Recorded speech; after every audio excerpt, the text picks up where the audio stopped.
Ladies and gentlemen, we have some breaking news that actually might make Kenny Cott a little happy. Not the greatest thing in the world, but it's... Way to undersell it, Sony. Well, it's an upgrade. Not the greatest thing, but it's breaking. It's better, no, well, it's better than you would think. You're right. I shouldn't have done because I thought Kenny would be happier, and I think he was just told what it is.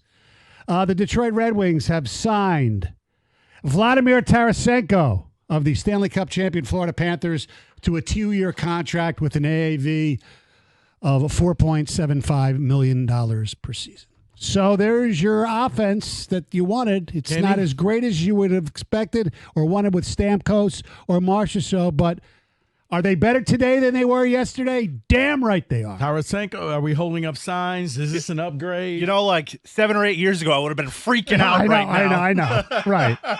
Yeah. No, he was a 20-goal scorer last year. He put up 55 points. It's forward depth, which you absolutely needed once you lost Perron. To me, I look at this as a Perron replacement.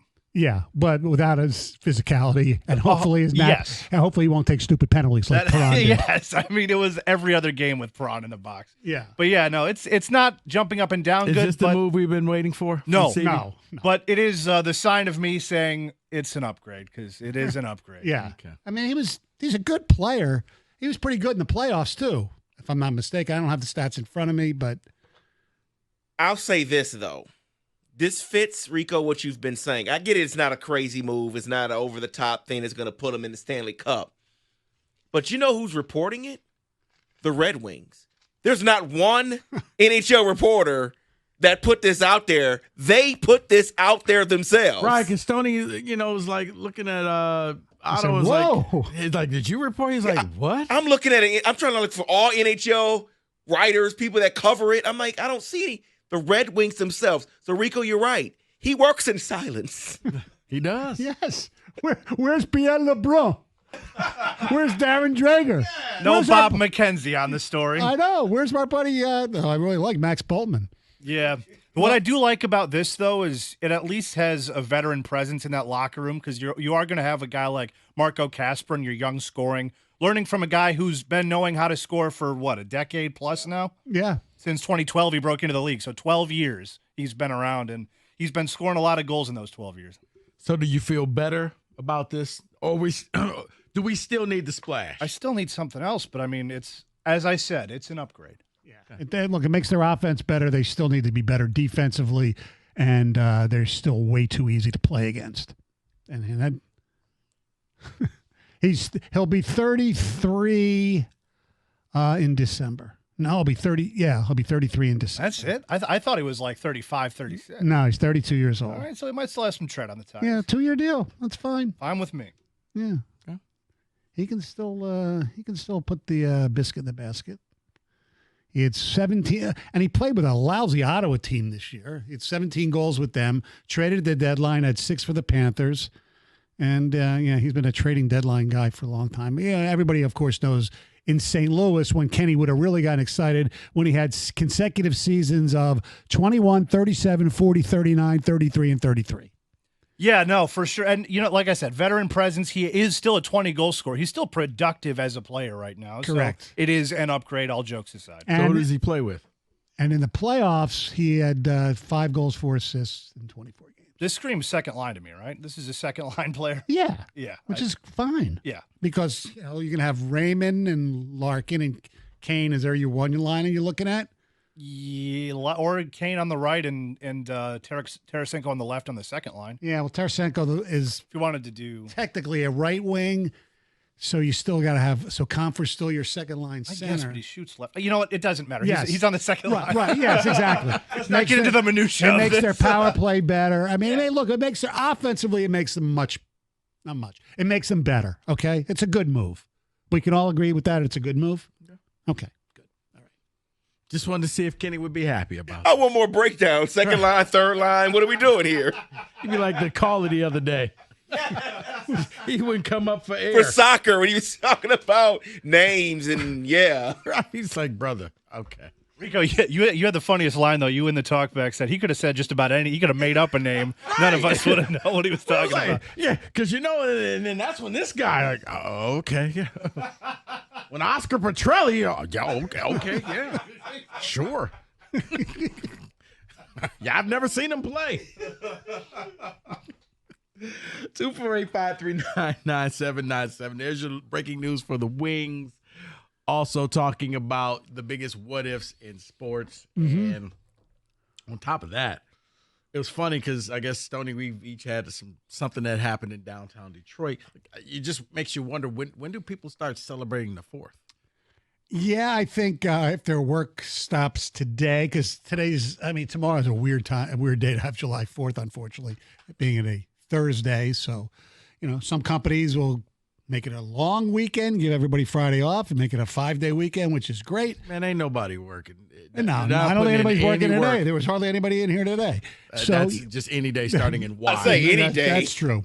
That's a good point. Sales teams out there really working hard. So it is near the holidays. So yesterday, last night, my neighbor's daughter, Carly, celebrated her 22nd birthday.